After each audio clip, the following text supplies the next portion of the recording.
No vídeo de encerramento da semana do dia 7 de setembro, temos destaques: a controvérsia tabela de fretes da ANTT. Também na China, a rápida contaminação da peste suína e também o mercado internacional do milho. Tivemos nessa semana a divulgação da segunda tabela de fretes mínimos pela ANTT.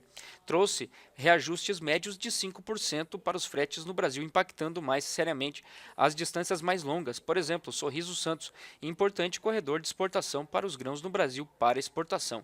Esse gráfico mostra, em reais por tonelada, o movimento do frete nessa rota. Saiu de R$ 315 antes da greve dos caminhoneiros lá em maio. Depois da primeira tabela da NTT, foi para R$ 425.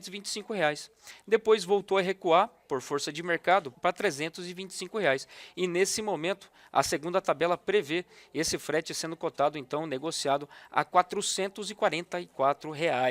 Isso, é claro, vem travando os mercados e vem travando principalmente, vem trazendo dificuldade para as tradings em precificar o grão brasileiro, tanto o milho quanto a soja, para a safra que vem.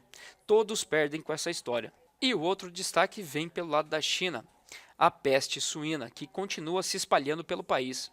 Mais de 10 regiões já foram afetadas, desde o norte da China, províncias como Heilongjiang e também Liaoning, como também províncias mais à parte central e também sudeste do país, como por exemplo Shandong, muito importante no consumo e também na produção de suínos. Com isso, a FAO já alerta que é muito possível, que é muito provável que essa doença também se espalhe para outros países na região. A exemplo, Coreia do Sul, que também é um importante produtor, consumidor e também importador de carne suína. Isso pode trazer uma melhora nas margens da suinocultura para os exportadores, a exemplo, Estados Unidos, União Europeia e também o Brasil, já que se acontecer um abate sanitário cada vez mais intenso, tanto na China como em seus vizinhos, isso pode trazer necessidade de crescimento da importação de carnes, não só de suíno, mas também de frango, como forma de substituição.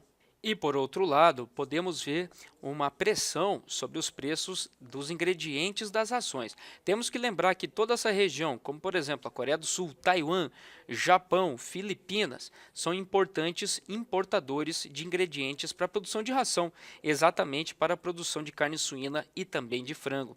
Toda essa região importa 30 milhões de toneladas por ano de milho e cerca de mais de 7 milhões e meio de soja e mais de 9 milhões de toneladas de farelos vegetais. Então, é claro, essa doença se espalhando cada vez mais rápido nessa região pode trazer uma melhora dos preços da carne, porém piora para os preços dos ingredientes das rações. E falando em ingrediente de rações, nós temos o milho. O mercado internacional do milho permanece bastante concorrido e o Brasil continua perdendo o mercado. Temos essa tabela que mostra o preço, custo e frete lá na Ásia, segundo esses corredores de exportação, como por exemplo o Golfo nos Estados Unidos, Santos aqui no Brasil, PNW, que são os portos do Pacífico também nos Estados Unidos, o Up River, que é a Argentina, e também a Ucrânia.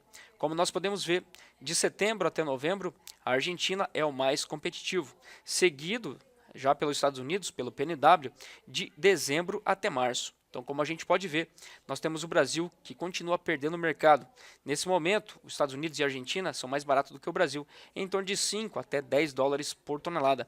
Isso continua também pressionando os nossos prêmios por aqui e reduzindo o ritmo da nossa exportação.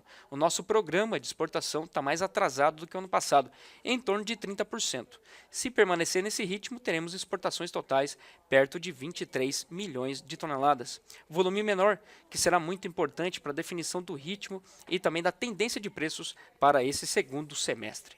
E no resumo da semana, o trigo foi o grande perdedor, 35 centavos de queda, a soja praticamente estável, junto com o milho também e o algodão.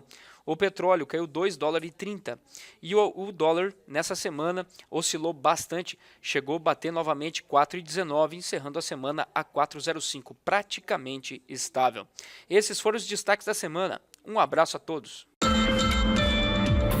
Agriinvest Commodities.